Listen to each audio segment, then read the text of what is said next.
नीतू कह रही थी माजी को अमेरिका ले आओ, वहाँ अकेली बहुत परेशान हो रही होंगी। हेलो, सुन रही हो माँ? हाँ हाँ बेटे। बूढ़ी आंखों से खुशी की अश्रुधारा बह निकली। बेटे और बहू का प्यार नस नस में दौड़ने लगा। जीवन के 70 साल गुजार चुकी सावित्री ने जल्दी से अपने पल्लू से आंसू पोंछे और बेटे से बात करने लगी। पूरे 2 साल बाद बेटा घर आ रहा था। बूढ़ी सावित्री ने मोहल्ले भर में दौड़ दौड़ कर ये खबर सबको सुना दी। सभी खुश थे कि चलो बुढ़ापा चैन से बेटे और बहू के साथ गुजर जाएगा। राजू अकेला आया था। उसने कहा कि माँ, हमें जल्दी ही वापस जाना है, इसलिए जो भी रुपया पैसा किसी से लेना है वो लेकर रख लो, और तब तक मैं किसी प्रॉपर्टी डीलर से मकान की बात करता हूँ। मकान? माँ ने पूछा।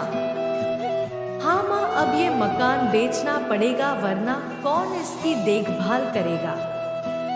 हम सब तो अब अमेरिका में ही रहेंगे। बूढ़ी आंखों ने मकान के कोने कोने को ऐसे निहारा जैसे किसी अबोध बच्चे को सहला रही हो। आनन फानन और औने पौने दाम में राजू ने मकान बेच दिया।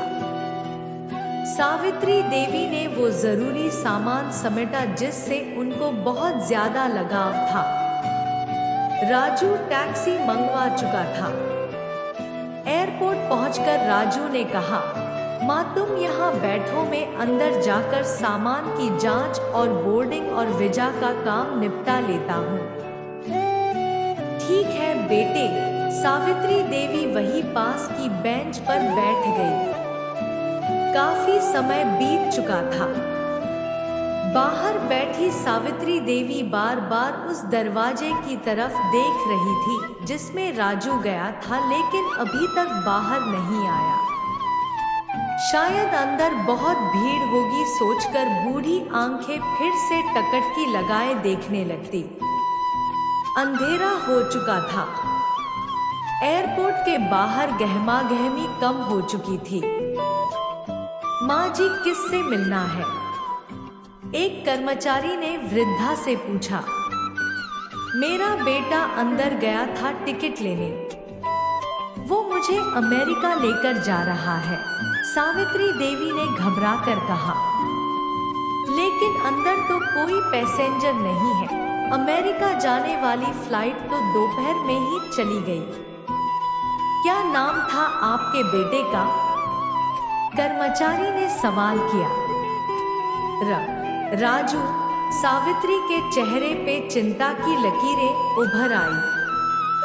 कर्मचारी अंदर गया और कुछ देर बाद बाहर आकर बोला, माँ जी, आपका बेटा राजू तो अमेरिका जाने वाली फ्लाइट से कब का जा चुका। क्या? वृद्धा की आंखों से आंसुओं का सैलाब फूट पड़ा। बूढ़ी माँ का रोम रोम कांप उठा।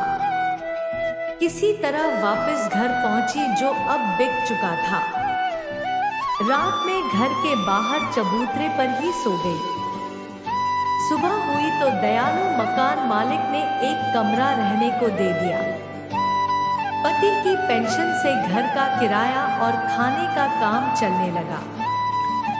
समय गुजरने लगा। एक दिन मकान मालिक ने वृद्धा से पूछा, माँ जी, क्यों नहीं आप अपने किसी रिश्तेदार के यहाँ चली जाए? अब आपकी उम्र भी बहुत हो गई, अकेली कब तक रह पाएंगी?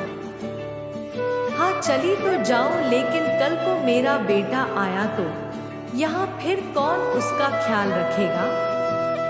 आंख से आंसू आने लग गए दोस्तों।